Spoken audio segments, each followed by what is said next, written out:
Good afternoon. And welcome back to Metro, Maureen. Maureen, it's very good to see you here.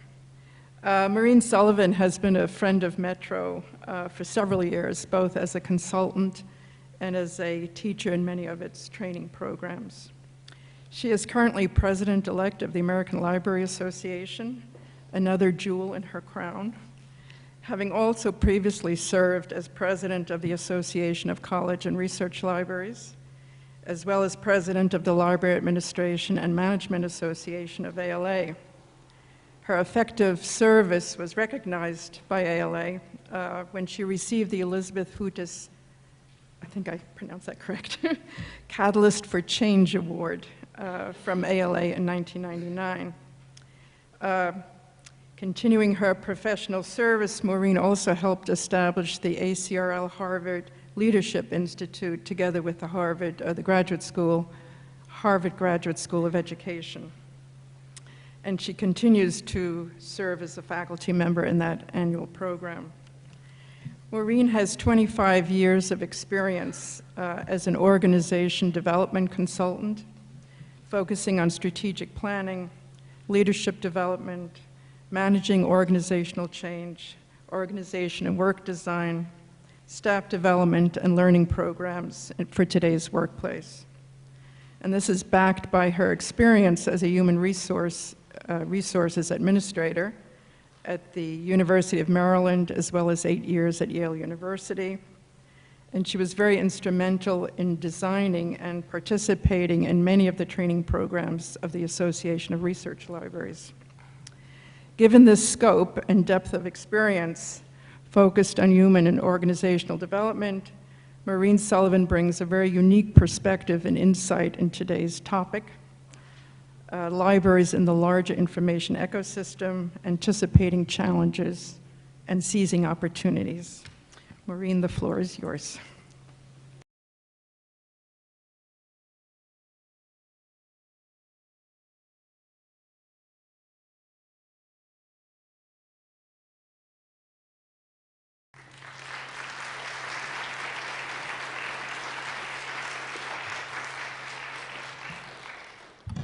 I want to begin by thanking you, Heike, for such a nice introduction because you give a context for my remarks to the audience. The one thing I want to add to what you've described, this is a real source of pride for me generally in my career, and I talk about this in venues beyond Metro, and that is the opportunity that I had to work with you as the board for this organization went through transformation.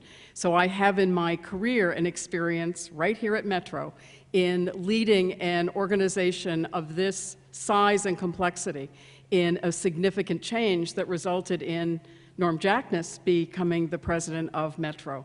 And it was that experience, as well as what you heard Heike describe about the other work I've done with Metro, that caused me, as soon as Jason extended this invitation, to immediately accept the invitation to be here with you this afternoon. I presume that many of you in this audience understand the complexities of what libraries and other knowledge organizations are facing in this, what I now call the digital plus era, a term that I've taken from the writing of John Palfrey at Harvard's Law School. Because for me, from the beginning of trying to come to terms with what would technology and particularly digital content mean for the work that we do in libraries, I have operated from an assumption that it was not going to be print or electronic or print or digital, but that it was going to be print and these new formats and all of these different ways in which information is being both produced and disseminated. It was a surprise to me in listening to the presentation of the awards and the remarks by the individuals who received them, the extent to which they were reflecting some of the changes that we've been experiencing, and particularly to hear Rachel's remarks, where as she went through those 4 themes in the work that they're doing for the city of New York, I could immediately see where libraries would fit, whether we're talking about access or we're talking about engagement or industry, and the one I've just forgotten, of course, is open government. One of the things that I think is so critical for us to do in this field is to understand that every library every organization and every individual who works in this field is daily operating in what the title of this talk refers to as the information ecosystem. We're in very dynamic, ever-changing times, but as I reflect on the work that has been done in our field in the last century and is going on today, I have high hopes for the opportunities that we're going to have in the future. I've been a believer from the beginning of my work that it is important to start any initiative or meeting any challenge by taking time to understand what are the current strengths and accomplishments, what is the foundation on which we can move forward.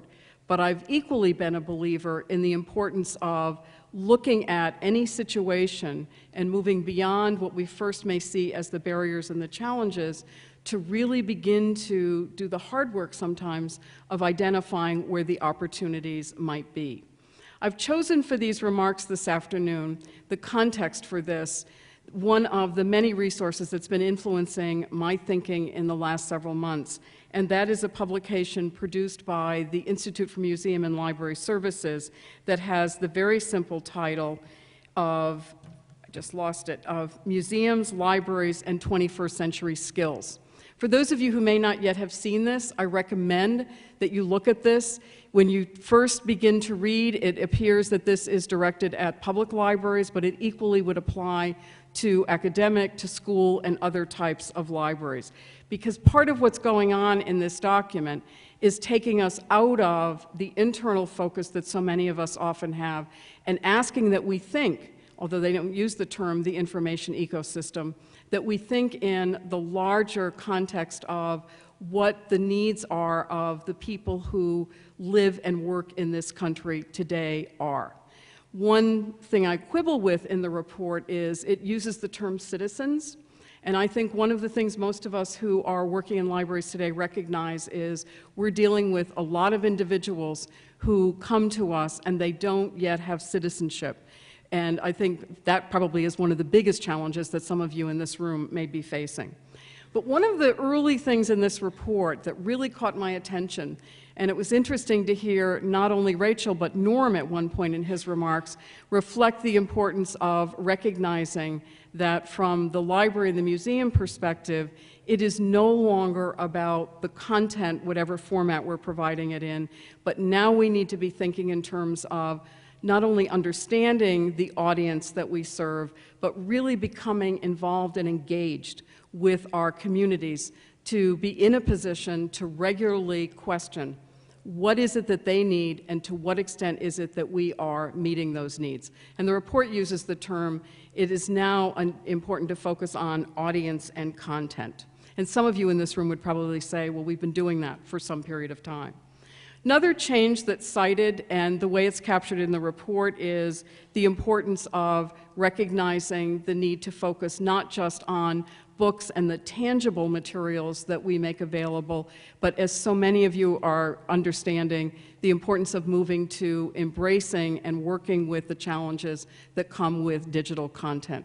I have believed from the first time someone said to me, aren't libraries and librarians going to disappear, that the answer to that question was a resounding no. But the answer, no, really depends upon so many more of us embracing the kind of changes that are coming from digital content and all of the issues that that poses for us. We also heard some remarks that were referring to the importance of seeing the library not just as the physical place, but as a virtual space as well.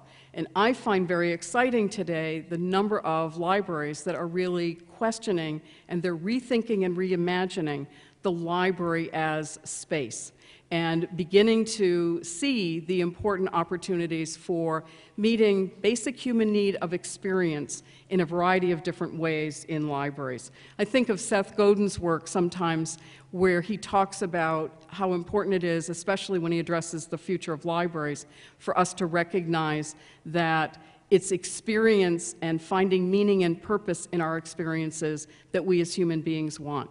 And libraries that have discovered the experience side are drawing in new people and really in a much better position to serve the communities of which they are a part. It's equally important to focus on engagement, and another thing about this report that I find very interesting is it uses what is called an assessment tool that invites us to move beyond just seeing the library as engaging with constituents, or again, they use the term audience, and really moving toward being embedded in the community. And those of you who work in academic libraries will remember several years ago, and I think particularly Stephen Bell as somebody who was writing about the embedded librarian. But here, what we're really understanding is the importance of the library as an organization, all that it offers being very much a part of the fabric of the community. And as you think about NYC Gov and all that you heard Rachel describe, to begin to question what is it that you can do to be a part of that. And I very much appreciated Norm's call for that among the members of Metro. I worried a little bit when he suggested that everyone could go to Jason for that pathway, because if all of you respond to this, that's a lot for Jason. But I would encourage you, take advantage of that offer, but also go directly and offer what it is that you know and might be able to do. I am really engaged these days in not only the work I do as a consultant, but in getting ready to be, a year from now, the president of ALA, in really rethinking in the best way that I can new roles and opportunities for libraries. But one of the things that I know about the way I've worked and the success I've had in the work I've done is that it's important for me to think not about doing that myself, but to think about how it is that I can engage others in that. So at this point in my remarks, I'm going to offer some suggestions for what it is that I think your libraries, as well as what it is that you can do to begin to be a part of this important work, where the goal, as I see it, is to strengthen each library and each person working in a library's contribution to making this country much more effective than it is today.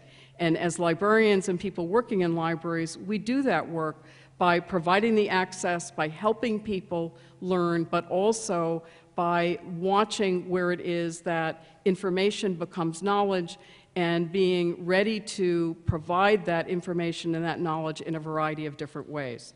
So the first thing that I would underscore is the importance of understanding that libraries are learning institutions. And as learning institutions, we have played a very important role, I almost want to suggest for centuries, in enabling self-directed learning.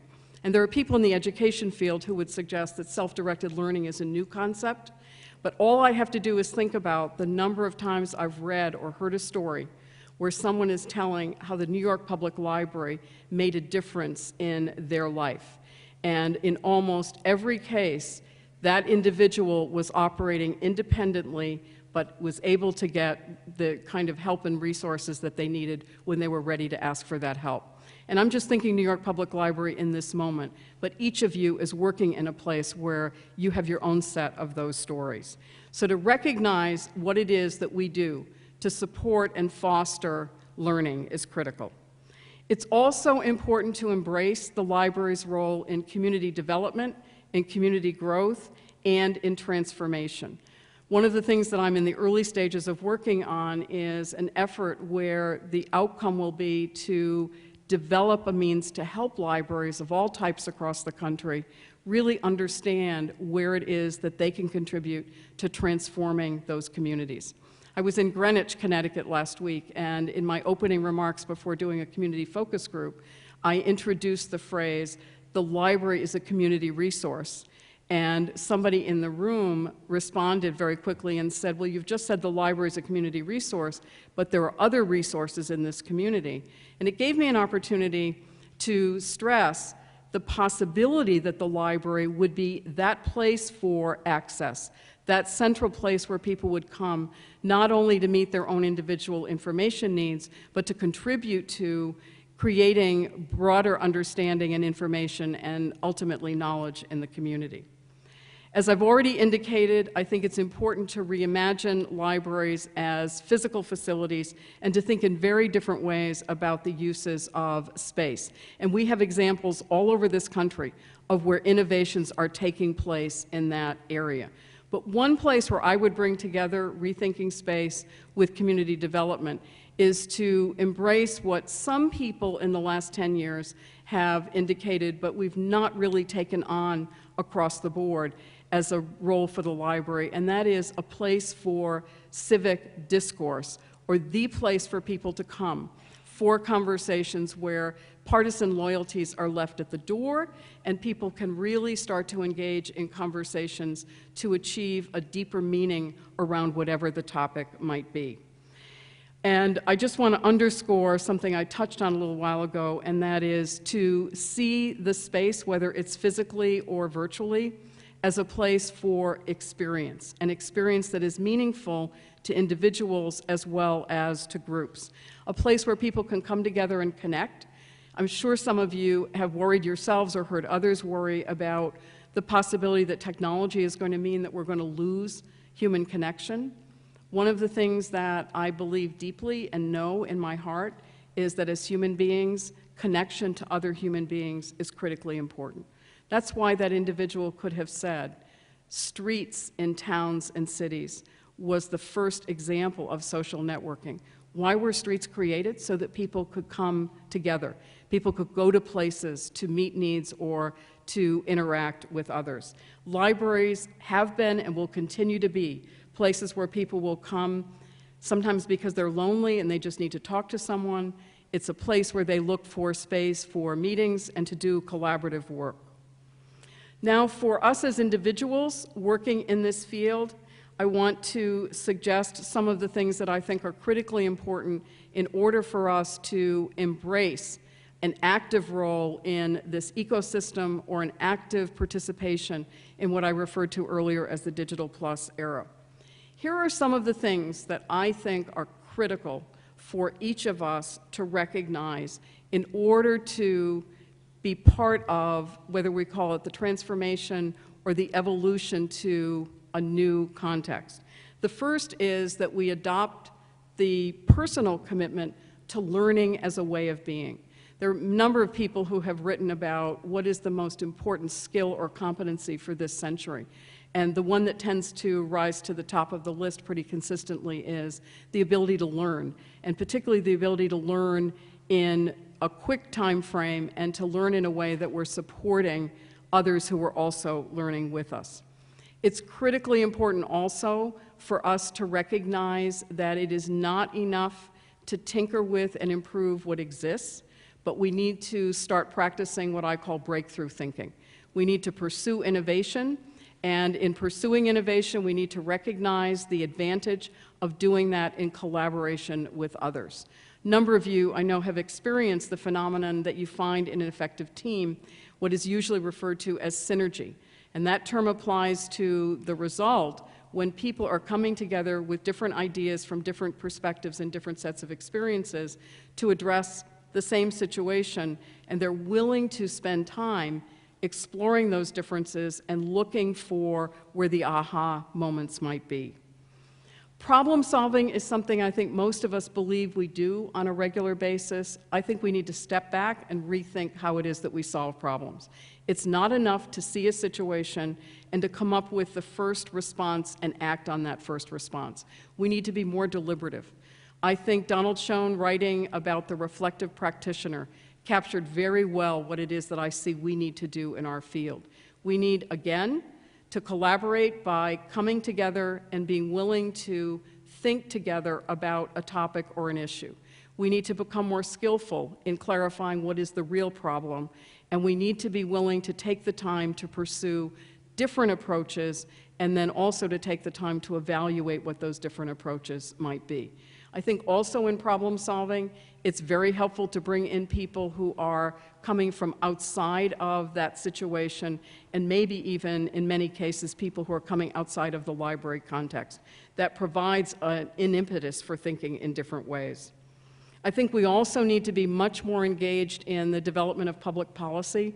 We're fortunate that we have some in our field who are actively doing that work, but we need to increase the numbers of us who are willing to get out and operate in the political context. I was so sorry that I had to say to Susie Oppenheimer, I hadn't met her, I wasn't one of her constituents who would knock on her door, but those of you who are her constituents should start knocking on her door.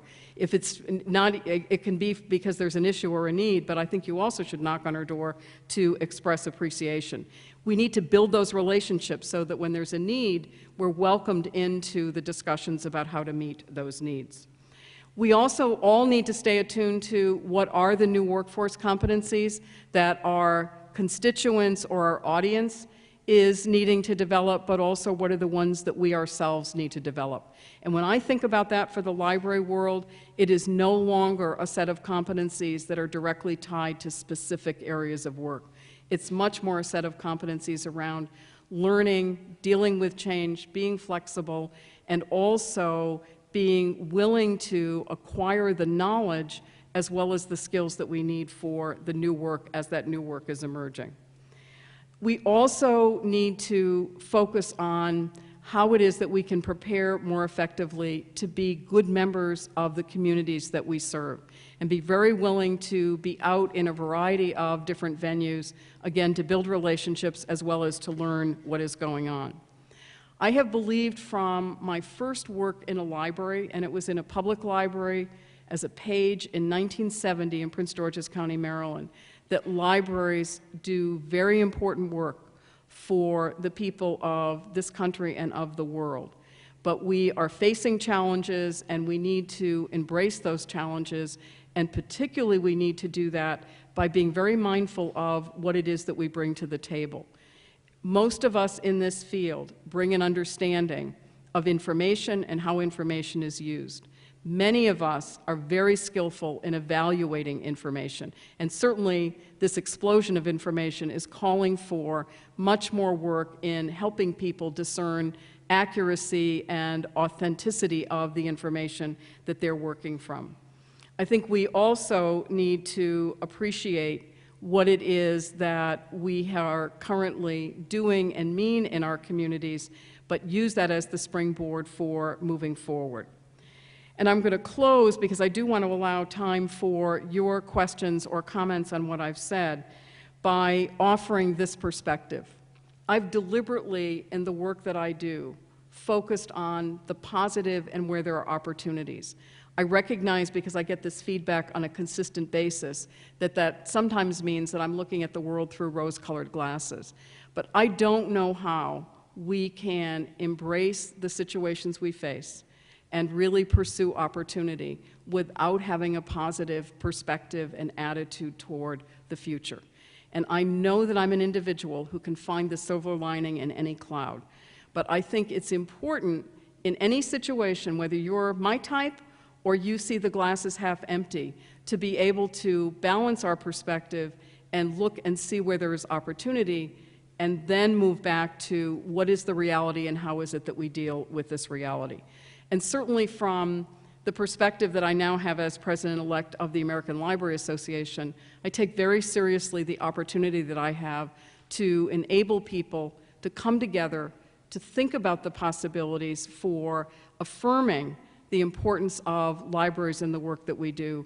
But I also feel an equal responsibility to spark more interest in embracing some of the difficult challenges and coming together to do the difficult work to discover different ways of solving some of the same old problems. I think we might be ready for closure.